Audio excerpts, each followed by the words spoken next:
ऐसा हो नहीं सकता कि आपने जैगुआर की कार्स देखी नहीं हो या उसे पसंद नहीं किया हो दोस्तों।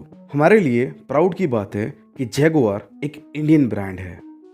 कैसे और क्यों रतन टाटा जी ने JLR Jaguar land rover group को पूरा का पूरा कैश में खरीदा था और उसके पीछे क्या कारण थे, आज दोस्तों हमारा चैलेंज है।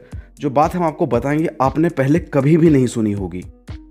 इस वीडियो को पूरा देखिए, आपको मज़ा आ जाएगा दोस्तों।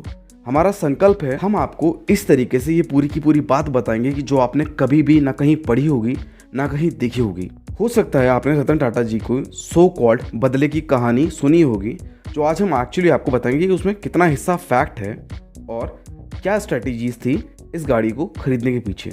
उससे पहले दोस्तों, इतना बड़ा ब्रांड एक इंडियन ओन करता है, इस बात पर अगर आप प्राउड फील करते हो तो प्लीज़ लाइक का बटन तो दबा ही दीजिए दोस्तों। टाटा ने 1998 में हैचबैक कार इंडिका लॉन्च की थी और क्योंकि रतन टाटा इंडिया से बहुत ही प्रभावित हैं, इंडिया से ही रेलिवेंट नाम इंडिका रखा गया था इसका। लेकिन दोस्तों ये लॉन्च बुरी तरीके से फेल रहा। 1 साल तक लोगों ने इसे पसंद ही नहीं किया, बिक्री लगभग ना के बराबर हुई। कई लोगों ने रतन टाटा जी को सलाह दी कि आप कार का डिवीज़न बेच दीजिए और ना बिकने के कारण रतन टाटा जी ने ये बात मान भी ली थी। उन्होंने कई कंपनियों से कांटेक्ट किया कि भाई मैं अपनी कंपनी बेचना चाहता हूँ। अमेरिकी कंपनी फोर्ड ने इंटरेस्ट भी लिया। फोर्ड के कई सारे ऑफिसर्स टाटा के मुख्यालय मुंबई आए थे। शुरुआती बातचीत के बाद फोर्ड हेडक्वार्टर डेट्रॉइट बुलाया गया रतन टाटा जी को। चेयरमैन रतन टाटा जी 3 घंटे तक वहाँ पर उनसे बात करके आए, लेकिन फोर्ड वालों का रवैया काफ़ी अपमानजनक था। लंबी बातचीत के दौरान कंपनी के चेयरमैन बिल फोर्ड ने कहा, जब आपको पैसेंजर कार के बारे में कुछ पता ही नहीं था तो बिजनेस शुरू ही क्यों किया आपने? अगर हम इस कंपनी को खरीदते हैं तो हम आप पर एहसान करेंगे। ये एक फैक्ट लाइन है दोस्तों जो कही गई थी। उस शाम को 90 मिनट की फ्लाइट के दौरान रतन टाटा काफ़ी उदास रहे। यूजुअली वो कभी उदास होते नहीं हैं। इस घटना के 9 साल के बाद 2008 में अमेरिकी ऑटो हब डेट्रॉइट की जब हालत ठीक नहीं चल रही थी, तब टाटा ने फोर्ड का luxury brand Jaguar land rover खरीदने का फैसला किया। और सबसे इसमें जो प्राउड की बात है दोस्तों, $2.3 बिलियन उस समय के मतलब लगभग 9300 करोड़ हुए थे, वो कैश में पेमेंट किए गए थे। उस समय बिल फोर्ड ने टाटा जी से कहा था कि JLR खरीद कर आपने हम पर बहुत बड़ा एहसान किया है। तो दोस्तों वास्तव में it's a matter of proud कि इतनी बड़ी कंपनी का आदमी जो कल तक टाटा जी की कंपनी खरीदने से मना कर रहा था या नखरे कर रहा था, आज उसकी पूरी की पूरी कंपनी रतन टाटा जी ने कैश में खरीद ली थी। वास्तव में दोस्तों it's a proud moment for India. अब हम आपको दोस्तों बताएंगे कि एग्जैक्टली क्या वो रीज़न थे जिनकी वजह से रतन टाटा जी ने ये कार को खरीदा। नमस्कार दोस्तों, राइट टू शिक्षा में आपका स्वागत है।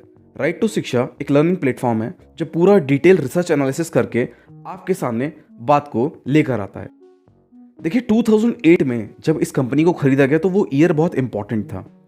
आप लोगों को याद होगा उस समय अमेरिका बहुत तेजी से क्राइसिस में जा रहा था और पूरा वर्ल्ड क्राइसिस में जाने वाला था, क्योंकि रतन टाटा जी बहुत एग्रेसिव थे कार के मामले में। और उस समय इंडिया में SUVs का लॉन्च 2008 के टाइम पर बहुत तेजी से इंडिया में आ रहा था और टाटा ग्रुप के पास टेक्नोलॉजी नहीं थी SUV डेवलप करने की।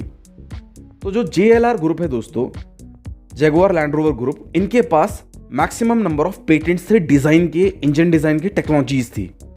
तो जब कोई कार कंपनी खरीदी जाती है तो बेसिकली उसके साथ साथ उसके जितने भी कॉपीराइट्स होते हैं, टेक्नोलॉजीज होती हैं, रिसर्च एंड डेवलपमेंट होते हैं, वो सारे के सारे खरीदे जाते हैं। 2008 में रतन टाटा जी ने डिसाइड कर लिया था कि वो बहुत एग्रेसिव तरीके की गाड़ियाँ लॉन्च करेंगे। अगर आप जस्ट पिछले 5-6 सालों में टाटा को बढ़ते हुए देखें दोस्तों, तो आपको मेरी बात समझ में आएगी। इस साल 2020 में टाटा ने IPL में सबसे बड़े ब्रांड्स के रूप में उभर कर अपने आप को दिखाया। पूरे टाइम आपने अल्ट्रोस का ऐड देखा होगा। एग्रेसिव मार्केटिंग के तहत लियोन मेसी को एज अ ब्रांड एम्बेसडर लेकर आए, जो कि दिखाता है दोस्तों कि कितनी एग्रेसिव मार्केटिंग ऑलरेडी 2008 में ये लोग प्लान कर रहे थे। अब बात करते हैं कि $2.3 बिलियन कैश क्यों दिया गया था दोस्तों। देखिए 2008 में फोर्ड ग्रुप बहुत ही ज़्यादा क्राइसिस से निकल रहा था और उसे क्विक रिपेमेंट करनी थी कई सारी जगहों पर। तो एक बेहतर नेगोशिएशन डील में $2.3 बिलियन कैश पर रतन टाटा जी के लिए एक काफी बेहतर डील बनकर आई थी, इसीलिए उन्होंने कैश में पेमेंट किया। ऑब्वियसली दोस्तों, रतन टाटा जी कोई इतने इमोशनल आदमी नहीं है कि छोटी सी बात के ऊपर इतना बड़ा इन्वेस्टमेंट करेंगे। अगर आज हम देखें तो 2008 में जो रतन टाटा जी सोच रहे थे, उतने ही एग्रेसिव तरीके से टाटा ने कार ऑटोमोटिव मार्केट में अपना कमबैक किया है। नैनो की विफलता के बाद अगर हम पिछले 10 सालों में देखें तो टाटा जिस तरीके से उभर के आया है, जो टाटा की एसयूवीज आई हैं वो काबिल तारीफ हैं दोस्तों। टाटा ग्रुप की नेक्सॉन इस समय मार्केट की ऑलमोस्ट नंबर 1 एसयूवी चल रही है 10 से 11 लाख वाले सेगमेंट में। टाटा हैरियर इटसेल्फ एक एग्रेसिव डिज़ाइन है। टाटा की जो अपकमिंग सीरीज हैं इलेक्ट्रिकल कार की, वो बेमिसाल हैं दोस्तों। ये थी पूरी की पूरी फैक्टफुल बेसिस पर टाटा के JLR ग्रुप को खरीदने के पीछे की पूरी कहानी और उनके फैक्ट के बेसिस पर रीजंस। आशा करते हैं दोस्तों कि हमने आपको एक बेहतरीन कहानी एक सरल भाषा में समझाई होगी, और अगर आप सारे डॉट्स को कनेक्ट करना चाहें जो पिछले 10 सालों में हुए हैं, तो वास्तव में आपको लगेगा कि ये एक बहुत ही बेहतरीन डील थी दोस्तों। अब एक सवाल का जवाब दोस्तों आपको देना है। आप मुझे बताइए कि JLR ग्रुप की सबसे महंगी कार कौन सी है, और कमेंट बॉक्स में आप ज़रूर कमेंट कीजिए कि आपकी फेवरेट कार कौन सी है और वो कितना एवरेज देती है। हमारे चैनल को सब्सक्राइब कीजिए दोस्तों, क्योंकि इससे हमें भी मोटिवेशन मिलता है एक डिटेल रिसर्च करके आपके सामने आने का। आज के वीडियो में इतना ही दोस्तों। जय हिंद, जय भारत।